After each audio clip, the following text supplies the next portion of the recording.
I will include links to the book in the description below once I save out this video.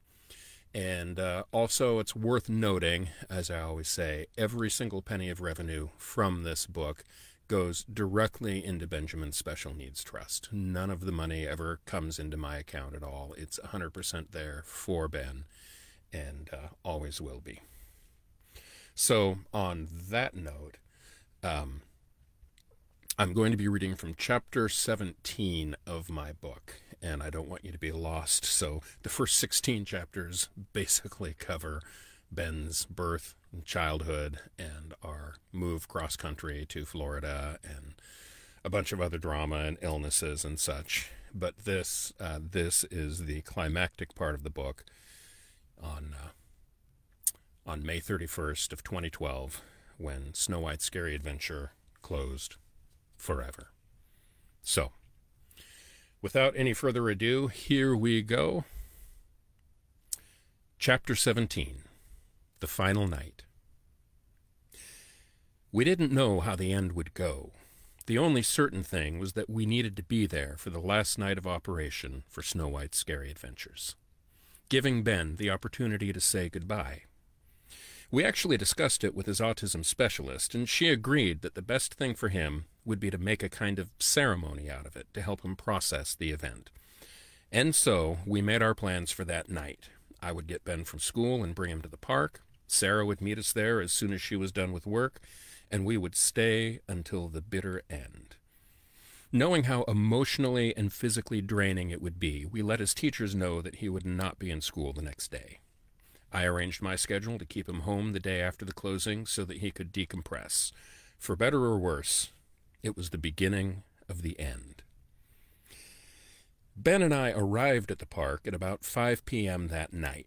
He was in a very good mood, excited about being at the Magic Kingdom on a weekday evening.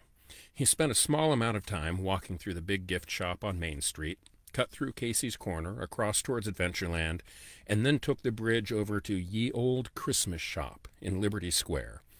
At the time, he had a bit of a crush on Tinker Bell, and the Christmas shop had an entire wall of Tink ornaments. And just as an aside, if I only knew then about his crush on Tinker Bell. Carrying on. After several minutes of looking, he finally decided on a new ornament. Once it was safely wrapped and boxed, he looked at me and said, "Daddy, I want Snow White, please." In 9 years of constant visits, I had never seen a line for Snow White's Scary Adventure like the one we encountered that night. Under normal circumstances, the alternate entrance might occasionally back up to the swinging door by the ride exit. On this night, at 5:30 p.m., the line for the handicap entrance was out the door and all the way around to where the regular line starts. The main line was packed all the way out to the stroller parking area next to the attraction. It seemed like everyone was taking pictures and talking about wanting to get in one last ride before it went away forever. We got in line, and before long we were in the minecart for Ben's 3,452nd ride on Snow White's Scary Adventure. Earlier in the year, we had thought maybe Ben would reach 3,500 rides before it closed. I had long since concluded that just wasn't going to happen. I figured we'd let Ben ride as many times as he wanted that night, and he'd finish somewhere in the 3460s or 3470s. One memorable incident occurred during the fourth ride of the evening. A woman who had transferred from a wheelchair was riding in the minecart ahead of us. She had a great deal of trouble getting into the cart, and I knew that she'd have some difficulty getting back out once the ride was over. As it turns out, when her cart reached the unloading zone at the end of the ride, she was quite literally stuck. Ben and I were one stop back, sitting in the happily ever after scene. I could see exactly what was going on. I felt so awful for that poor woman, as she was completely stuck and her companions were struggling to help get her free. After about a minute, the ride went into emergency stop mode and the house lights came up. For several minutes, the cast members assisted the stuck rider. I have no doubt that she felt like hundreds of eyes were staring at her and her struggles. I can only imagine her distress. Meanwhile, as the minutes rolled on, I began to worry that Ben would get stressed out by the delay. As it turns out, I had nothing to fear because Ben had his camera with him. He loved taking photos, and he had tried to take pictures on the ride in the past, but they never turned out well. In particular, he had tried and tried to get a picture of the prince waking Snow White with love's first kiss. Sitting there in the back row of the minecart, I saw Ben's eyes light up when he realized that the lights were on and the cart wasn't moving, and he had his camera.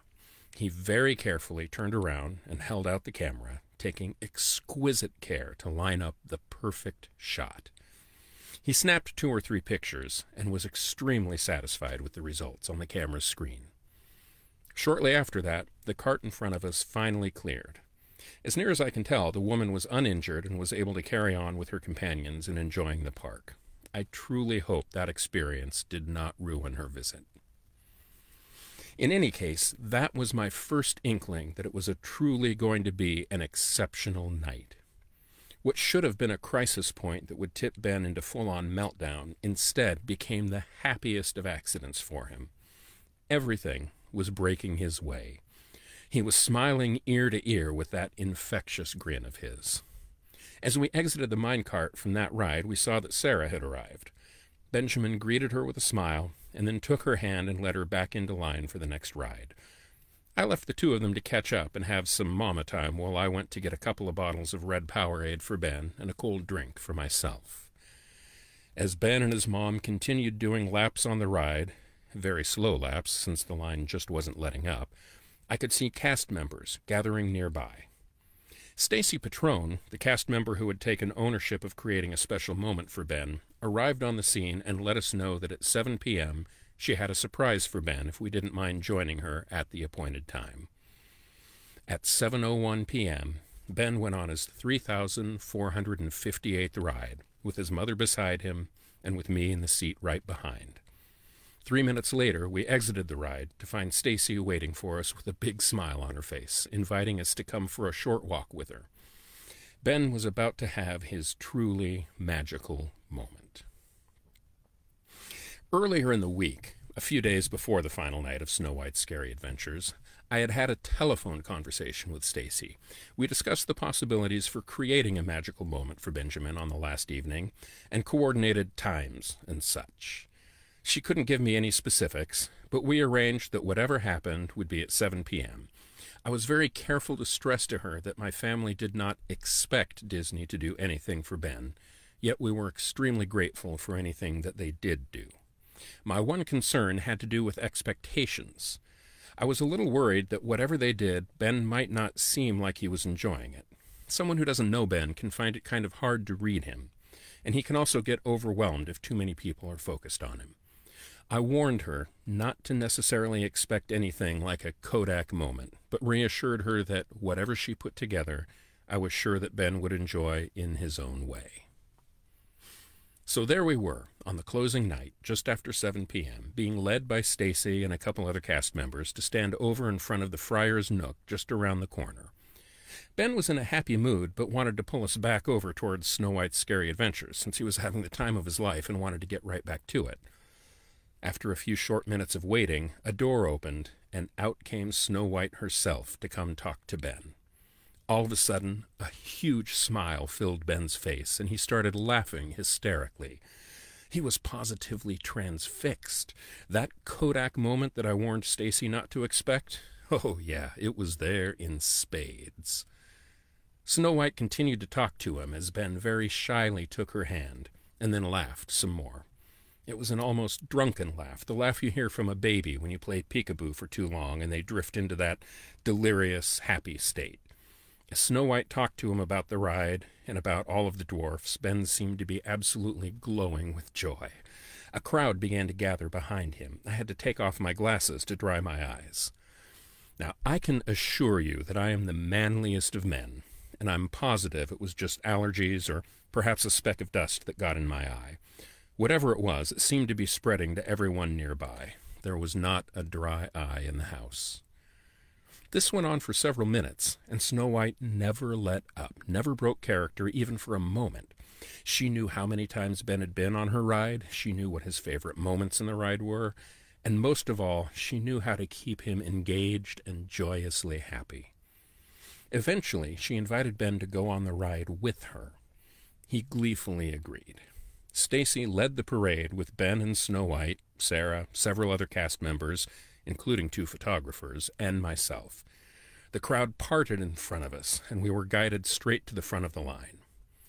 The entire time, Snow White kept up with her unending improvised monologue, and Ben kept up with his boisterous laughter.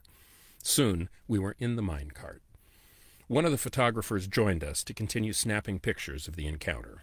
Snow White would point out details of the ride. Ben would alternately turn away from her and then spin back around and take her hand. The poor boy was fully Twitter-pated. The ride ended, but the visit wasn't over yet. Stacy led us through the gate as the crowd cheered for Ben. I didn't know it at the time, but Kevin Yee from MySage.com was there taking photos, and he caught what turned out to be my favorite shot of the night. You can see Ben still electric with joy, holding Snow White's hand as the crowd looks on. We were led back over to the Friar's Nook, and Snow White continued to visit with Ben for several more minutes. Stacy presented Ben with a CD full of photos from inside the ride, taken earlier that morning by one of the Disney photographers, so that he would have some high-quality pictures to remember the ride. Altogether, Snow White spent about 15 minutes with Ben. The entire time, he was enchanted by her presence, even though he knew it couldn't last forever. Finally, Snow White bid Ben farewell, apologizing that she could not leave Dopey alone in the cottage for very long, and she had to get back to him. With one last kiss, she whirled away and disappeared as Ben looked on. After Snow White was gone, Ben immediately turned to his mom. "Mama, I want more Snow White, please." Now, I haven't been on the ride quite as many times as Ben, but I've probably been there for at least 3/4 of them. Most of them were pretty much the same, but I must say that ride number 3,459 was pretty exceptional. I thought to myself, wow, it just doesn't matter what else happened that night, because it couldn't get any better. And then it got better. Having just spent 15 solid minutes with Snow White, we thought that Benjamin would need to take a few minutes to digest what had just happened, or even that he might try to follow her to the door she disappeared through. No, Ben just let out another laugh and led us back for another round on Snow White's Scary Adventures. His mother and I were still reeling from how amazing the visit was. Ben was ready to keep going full steam ahead. As he took both our hands and pulled us back to his ride, the best we could do was turn back and mouth "Thank you so much" to Stacy while we were being dragged away. Meanwhile, unbeknownst to us, the Twitter sphere was lighting up. From Twitter, My Day in Disney. Ben is writing Snow White's Scary Adventure with Snow White herself, 7:15 p.m. The crowd in front of Snow White's Scary Adventure was buzzing about Ben, while our family remained inside a magical Snow White bubble. During the next ride, I suggested that maybe it was time for a break, and that I would take Ben to the restroom. Aside from the obvious fact that he probably needed it, it would also be good for him to have a few minutes completely alone inside a nice, quiet stall in order to decompress a little. His mom readily agreed, and for the first and last time that evening, we left the immediate premises of Snow White's Scary Adventure. Meanwhile, back in the Snow White line, talk was spreading about Ben and his history with the ride. I discovered this blog the next day. Today, the Disney community truly joined together to pay honor to this classic attraction that is leaving way too soon. While most would think people would be fighting over who would be the last to go, something much more magical happened. There was a boy present who was always considered Snow White's Scary Adventures to be his favorite attraction. He and his family have ridden over 2,000 times prior to this week, and Disney has helped him this week to hit 3,000 rides. At 7 p.m., he was accompanied by Snow White herself for one final ride. I stood near the exit, and the look of pure happiness upon the boy's face brought tears to everyone's eyes. It was at that moment everyone seemed to have a mutual understanding. He must be the last rider on this attraction. Excerpted from Brent Dodge's blog at FromScreenToTheme.com.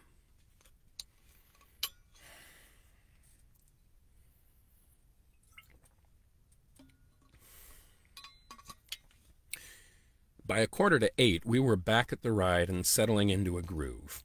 Although the alternate entrance wasn't quite as backed up as it had been, Ben's mom and I basically started taking turns standing in line. While one was on the ride with Ben, the other would wait in line for the next go-around. We were up to around ride 3,460 when Ben's mom said that Ben could absolutely get to ride number 3,500 before the end of the night. I looked at my watch, did the math, and pointed out that it was just mathematically impossible. Impossible? Ha! Full steam ahead, and by God, we'll make it.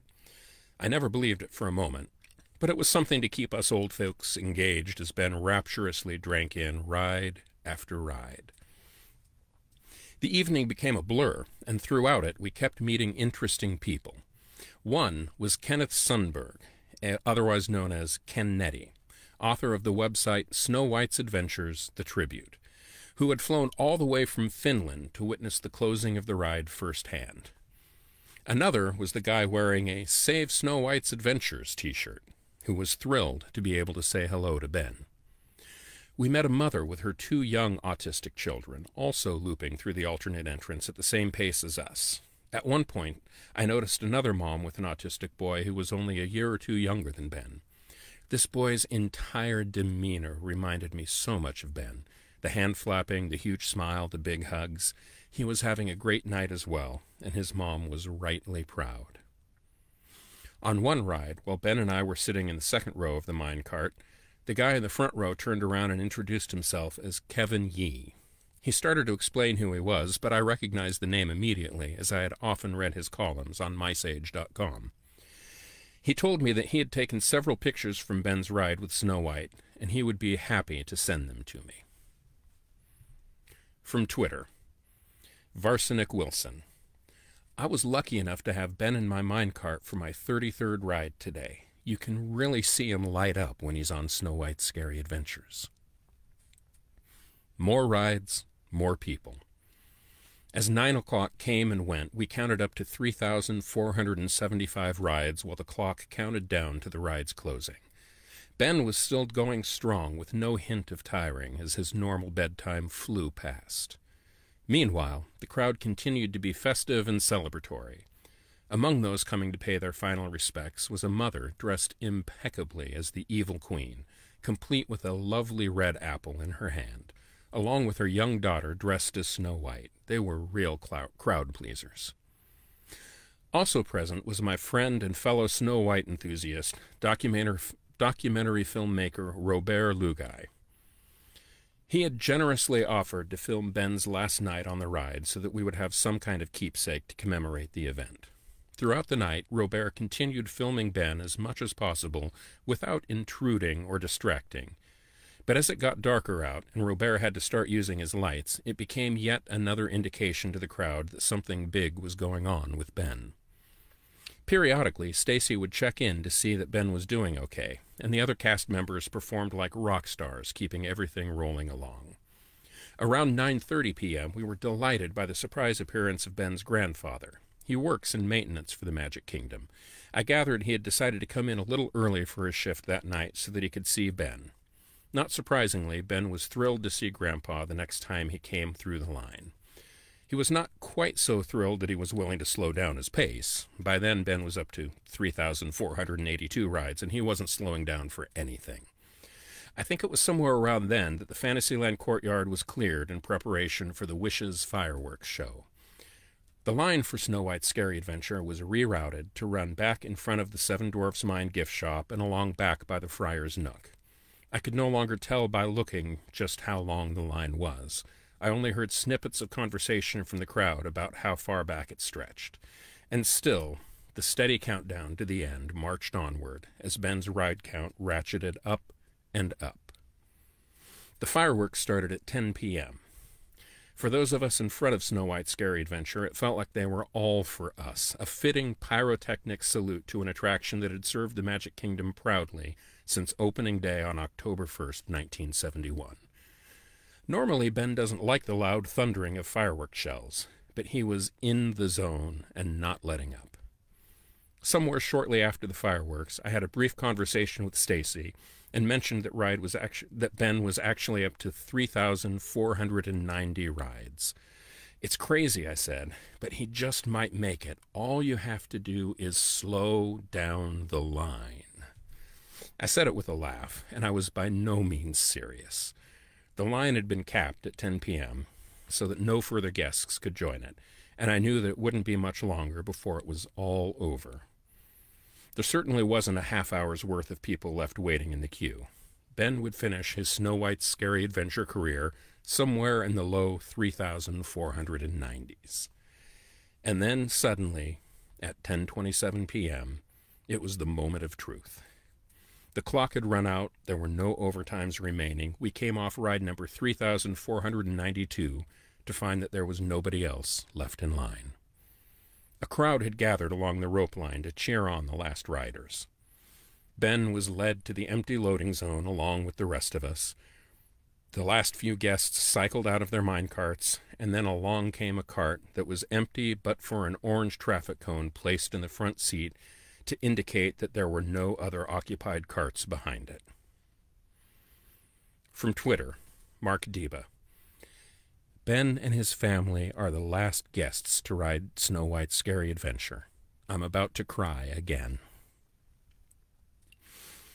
The final minecart to run through Snow White's Scary Adventures during normal operating hours was occupied by Ben and his mother in the front row, Ben's grandfather in the second row, and then me in the back. As we were about to load into the cart, we stressed to Ben that this was it. This was the last time ever that he would go on his ride. With swirling emotions, we all climbed in, and the ride operator sent us off on the final ride. The crowd cheered as we rolled around the wishing well, and then we were past Snow White singing on the steps of the palace and through the doors into the dark. The magic mirror intones his prophecy. The evil queen transforms into the old hag. The skeleton rots in his jail cell while the old hag douses her ruby-red apple in the poison-filled cauldron. Through some gates as the huntsman shouts his warning to the princess, her startled figure suddenly appearing among the dark roots of the trees ahead. The old hag punting her little boat as the log crocodiles growl, and then on through the dark forest filled with the hag's cackling while the trees reach in from every direction. Suddenly, a light ahead as we make a turn through the friendly forest and into the cottage of the 7 dwarves. There they are, all lined up and dancing and singing a silly song, while just around the corner, Snow White accepts the old hag's poisoned apple. Then, out of the cottage doors and a mad chase to catch the witch, running through the jewel-encrusted mines as bashful employs, "Aw, she's getting away! Hurry!" And then there, atop the rocky crag, stands the old hag herself, about to push a boulder down upon us before a surely divinely sent bolt of lightning ends her evil quest. And now, a ray of hope. There is the young and handsome Prince Charming, awakening the princess with love's first kiss. The music swells, the forest fills with light, and the prince leads Snow White away along a beautiful stone bridge towards his castle shining in the distance, while the dwarfs wave a final farewell. Just above the door is Dopey, with his big silly grin and waggling ears, waving goodbye for the very last time. From Twitter, Amy Patricia. Standing ovation for the last rider of Snow White's Scary Adventures brought tears to my eyes. Good night, sweet princess. We exited the ride to thunderous applause. I was satisfied that the old girl had received a fitting fare thee well. Sure, Ben had missed a huge milestone number by only 7 rides, but honestly, 3,493 felt pretty dang good. And terribly sad. But the amazing thing was, the night wasn't over. Stacy still had one more trick up her sleeve. The crowd was still cheering as Stacy led our group away from Snow White's Scary Adventures following the official last ride. Just like a few hours earlier, we were taken to a spot in front of the Friar's Nook in order to wait. We watched as Disney security helped guide the remaining guests out of Fantasyland. As the park quickly emptied out, we learned that Stacy had another gift for Ben, a photo CD with more than 80 pictures taken during Snow White's visit with Ben, along with 4 prints of some of the best shots. Ben particularly liked the one from inside the ride with Snow White. I particularly liked the one showing Ben laughing and happy. While we waited, Ben's grandpa said his goodbyes and left for work. Our remaining group consisted of Ben, Sarah, videographer Robert Lugai, Finnish Snow White aficionado Kenneth Sundberg, and me. After a few minutes, Stacy came back and said that the park guests were all clear and that we could go back and finish the rides to get Ben up to 3,500. What? We were stunned, and we had to take that in for a second. Walt Disney World was keeping the ride open for an additional 25 minutes exclusively for Ben. It was already nearing 11 p.m. I have to imagine there were workers standing by to begin decommissioning the ride and putting up the construction walls that had to be in place before the park opening the next day. But here they were, letting my family and friends back on the ride for no other reason than to finish with a milestone number. That's not above and beyond. It's just a whole new dimension of amazing. The atmosphere as the 5 of us loaded into the minecart was completely different from earlier. Before, it had been a huge event with hundreds of strangers. Now it had become an intimate affair, shared among just a handful of trusted compatriots. We had the entire ride to ourselves, and our interactions became downright surreal. Ben was still giddy with joy. With no other guests to bother, we felt free to have full-voiced conversations throughout the ride, pointing out little detail bits that we loved. On one of the early laps, Sarah mentioned that she had always wanted to touch the wishing well but had never tried because the cast member operating the ride would notice and she didn't want to get kicked out of the park. So, of course, on the next lap, I looked her straight in the eyes, reached out to touch the well as we spun around. She couldn't reach it at all from her seat, and so on the next go-around, she traded places, and finally her wish was fulfilled. I think it was after the second lap, at ride number 3,495, that we realized we didn't need to be lugging around all of our backpacks and such. Spending hours in the park with a special needs child requires a variety of supplies, and I'd been lugging around that backpack all night. With no other guests to worry about, we just piled up our belongings next to the unload station and carried on. After each lap, we'd have to exit the cart and then walk around to get back into the very same cart again. During each transition, the cast members would count out the next ride number, like the slowest New Year's Eve countdown ever. Around the 3,498th ride, Sarah looked at me and said, "I think he should go on the last ride all by himself." My heart nearly stopped at such a notion. In 18 years, Benjamin had never been truly alone. Sure, he might be alone in another room in the house, places that were absolutely safe and quickly accessible by a guardian if anything should happen. But he had never, ever been somewhere completely unsupervised, completely unobserved, and unobservable. I almost said no immediately, but in my heart, I realized that his mother was right. Ben was legally an adult. He had a lap bar to prevent him from exiting the ride vehicle. He would be fine. Almost certainly. If ever there was an opportunity to let him go on a ride on his own, this was it. It was a way to make the final ride really and truly special.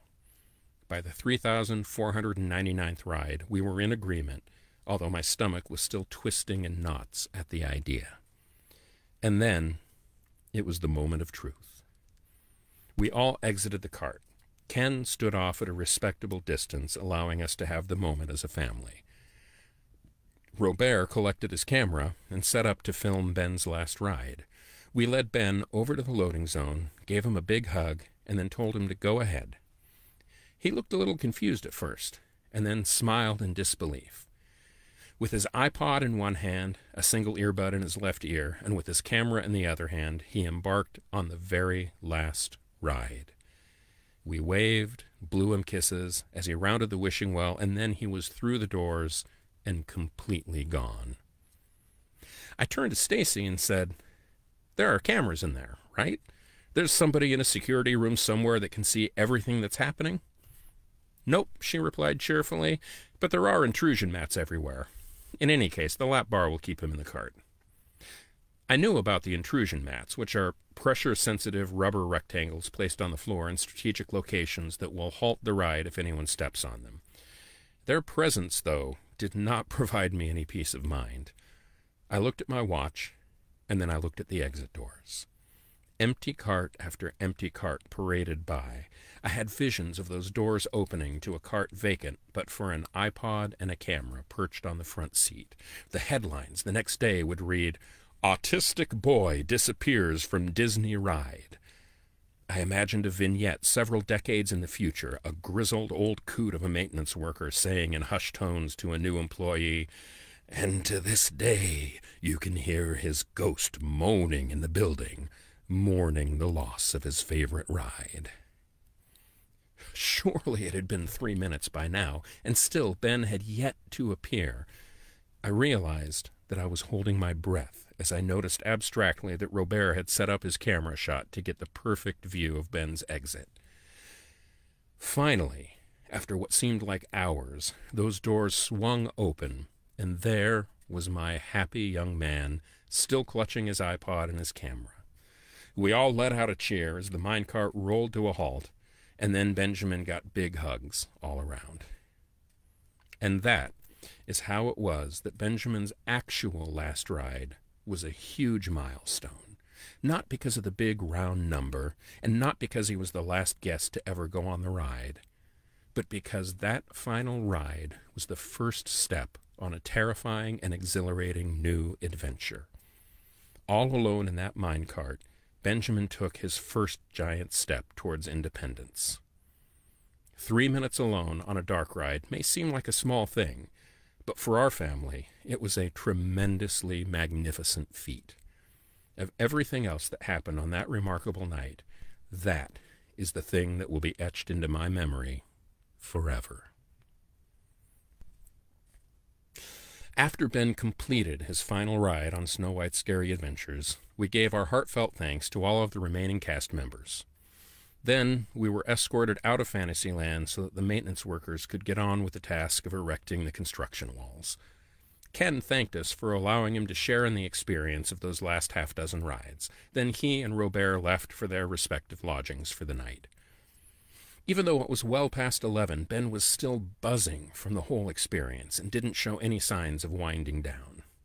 We crossed under the castle and then down through the hub, merging with the last of the lingering crowd on Main Street. By the time we exited the park, the monorail was already shut down for the night. We had to wait in line for a ferry boat instead. Ben was starting to agitate about Tinker Bell, so I dug out the Tink ornament we had purchased at the start of the evening.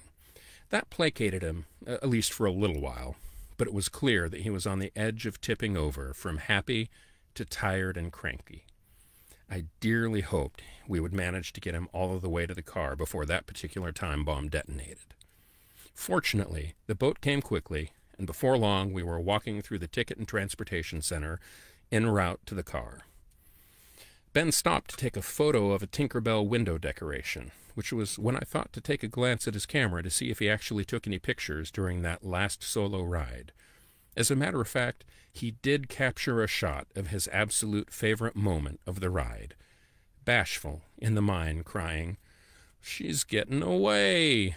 Hurry!" Arriving at the car without incident, I gave Ben his nighttime meds and started the drive home. Usually in the car, he would listen to his iPod, almost exclusively Disney soundtracks. But for this occasion, I went ahead and let him listen to the Snow White soundtrack on the car stereo. He would usually play the same track or part of a track over and over again, which would get a little trying. That night, I was fine with it. For most of the drive, he kept listening to the crescendo of music from the scene where the huntsman warns Snow White to run away, followed by her terrified dash through the forest. It starts quietly, builds slowly, and then comes to a crashing climax. I heard that same track over and over again for about 15 minutes. Then, as we were nearing home, he started skipping ahead through the album. Now this, you are going to think, is something I made up for dramatic license. I swear to you, it is not the case. Anyone who knows me will tell you I just don't know how to make anything up, and that I'm a terrible liar. I simply could not have dreamed up this ending to the drive if I had tried. Ben very specifically and deliberately skipped ahead to track number 24, Love's First Kiss. It is from the last scene of the movie, where the dwarfs are gathered around Snow White's glass coffin, mourning her death, until Prince Charming arrives to break the spell. Ben started the track when we were still about 2 miles from home. As we entered our housing complex, it was reaching its triumphant ending. I pulled into the driveway just as the final fanfare ended, where the movie would fade out after the final caption of "The End." It was just the perfect serendipitous touch to cap off an amazing day.